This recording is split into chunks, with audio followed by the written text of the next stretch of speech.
Ngayong Pasko, isang napakahusay na balita ang yayanig sa buong bansa. Dahil para sa ating mga senior citizen, ito hindi lang simpleng bonus, kundi isang napakalaking biyayang hindi pa nangyari noon. Oo, tama ang narinig mo. 40,000 pesos plus 20,000 pesos December bonus, confirmed at parating na ngayong Kapaskuhan.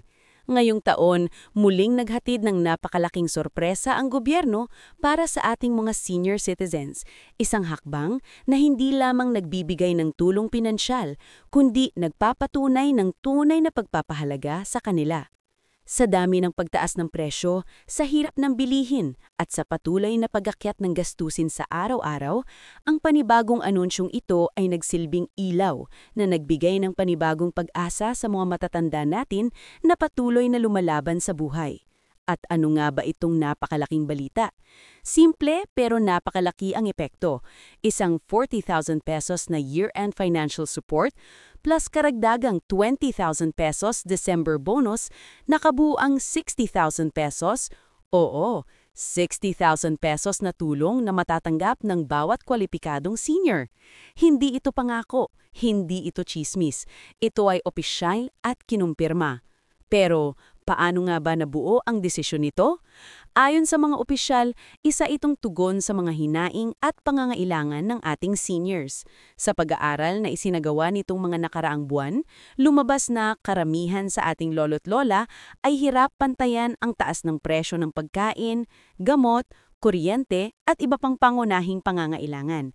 Dahil dito, napagdesisyonan ang pag-allocate ng mas malaking pondo upang matiyak na makakaraos ang ating seniors sa panahon ng Kapaskuhan, isang panahon na dapat ay puno ng saya at hindi ng pag-aalala.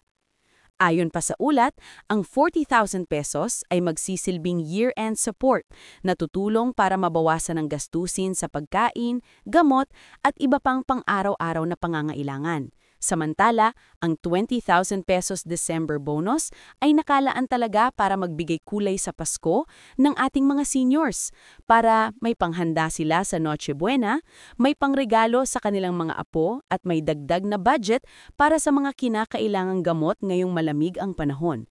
Kung tutuusin, matagal nang hinihintay ng marami ang ganitang uri ng suporta.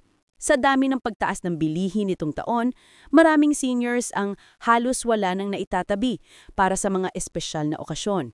Marami rin ang nagsabing ang pensyon o monthly allowance na kanilang natatanggap ay hindi na sapat sa umiiral na presyo ng mga bilihin. Kaya, nang lumabas ang balitang ito, walang duda kung bakit napakaraming senior citizen ang tuwang-tuwa at halos maiyak sa sobrang pasasalamat. Isang lola sa Maynila ang nagsabing, matagal na po kaming hindi nakakapaghanda ng maayos tuwing Pasko, pero ngayong may ganito kaming matatanggap, parang ramdam ko pong may nagmamahal sa amin.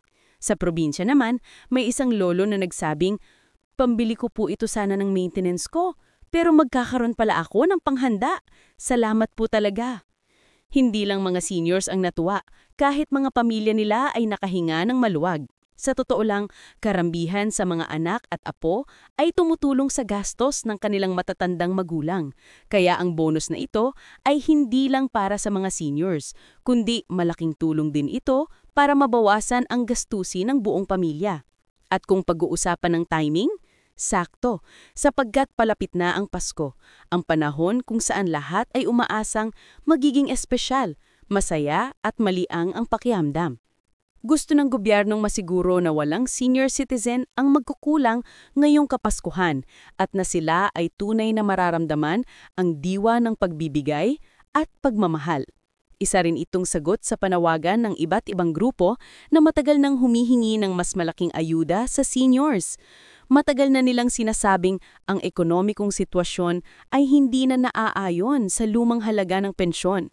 Ngayon, tila may narinig na ang kanilang boses at hindi basta maliit na dagdag, kundi isang napakalaking bonus na tunay na makakatulong sa kanila. Sa mga susunod na araw, inaasahang lalabas ang kumpletong guidelines para sa distribution. Tiniyak na magiging maayos, mabilis at walang anomalya ang sistema. May mga lugar na gagamit ng house-to-house distribution, habang ang iba naman ay sa pamamagitan ng local government payout centers. Lahat ng ito ay ginagawa upang masiguradong bawat senior na dapat makakatanggap ay makakatanggap ng walang aberya. Ngunit bago matapos ang Part 1, isang tanong muna. Ano kaya ang posibleng isunod na update? May posibilidad bang mas tumaas ito pa sa susunod na taon? May chance ba na maging regular na dagdag ang ganitong klasing bonus, lalo na kung patuloy ang taas presyo? Yan ang aalamin natin sa Part 2, kung saan tatalakayin natin ang susunod na mangyari, ang mga kondisyon sa pagkuha at ang eksaktong epekto nito sa mga seniors at kanilang mga pamilya. At gaya ng tanong na iniwan sa dulo ng Part 1, ano nga pang susunod? Ano ang maaaring mangyari pagkatapos maipamahagi ang 40,000 pesos plus 20,000 pesos December bonus na ito? At higit sa lahat, may posibilidad bang mas lumaki pa ang suporta para sa ating mga senior citizens sa mga darating na taon? Sa pagpapatuloy ng anunsyo, ilang opisyal at economic advisors ang nagsabi na ang bonus na ito ay hindi lamang isang one-time help, kundi isang baseline measure na maaaring pagbatayan ng mas malalaking benepisyo sa hinaharap. Ayon sa kanila, kung magiging maganda ang resulta ng implementasyon at kung mapapatunayang nakatulong ito upang gumaan ang buhay ng milyong-milyong senior citizens, posibleng maging regular na ang ganitong klaseng year-end support. Isang insider ang nagsabi na pinag-aaralan na rin ang posibilidad na gawing annual December support package ang ganitong scheme. Ibig sabihin, bawat taon ay maaaring may panibago at mas malaking bonus na ilalabas. Depende sa pangangailangan at sa sitwasyon ng ekonomiya. Para sa maraming senior, isa itong pag-asa na hindi na sila mapapabayaan at makikita na mas pinag-iigi ng gobyerno na tugunan ng kailang mga pangangailangan. Sa usapin naman ng distribution, mas malino na ang magiging proseso. Ayon sa mga inilabas na guidelines, ang lahat ng seniors na rehistrado sa kanilang barangay, kasama sa master list ng Office of Senior Citizens Affairs o SOCA o nasa database ng Local Government Unit o LGU, ay otomatikong kabilang sa makakatanggap ng benepisyo. Para sa mga hindi pa nakapagparehistro o walang updated record, nagbigay ng extension period upang makapagpasa sila ng dokumento. Nakasulat din na ang 40,000 pesos year-end support ay unang ipapamahagi. Kasunod ang 20,000 pesos December bonus na nakatakdang ilabas bago sumapit ang huling 2 linggo ng Disyembre. May ilang lugar na mas maagang maglalabas ng pondo depende sa bilis ng distribution system ng kanilang LGU. May mga probinsya naman na magsasagawa ng house-to-house payout, lalo na sa mga may sakit, bedridden o hirap maglakad na senior citizens. Hindi maikakailan na hindi lamang pera ang naibibigay ng programang ito, kundi dignidad. Maraming senior ang nagsabing minsan lang nilang naramdaman na tila nakakalimutan sila ng lipunan. Ngunit ngayon may ganitong klaseng suporta para bang muling nabigyan sila ng halaga at muling naramdaman na sila ay bahagi ng komunidad at hindi pabigat sa pamilya. May isang lola mula Cebu ang nagsabi sa panayam na matagal na rin kami hindi nakakatanggap ng ganitong kalaking tulong. Ngayon lang po ulit ako nakadama ng tunay na ginhawa.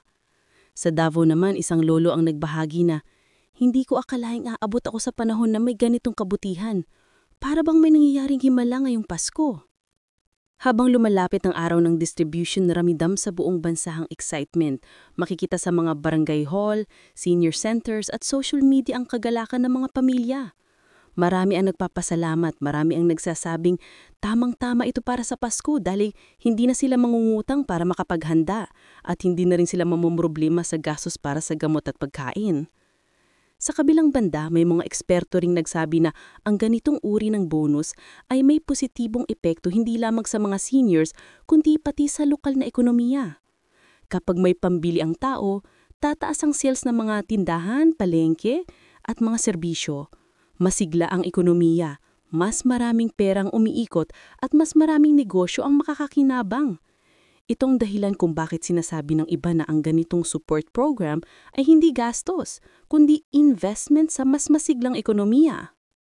Ngunit higit sa lahat, ito ay investment sa kapakanan ng mga senior citizens, ang mga unang nagtrabaho, nagsakripisyo at nagbigay ng lakas para maitayo ang ating mga komunidad.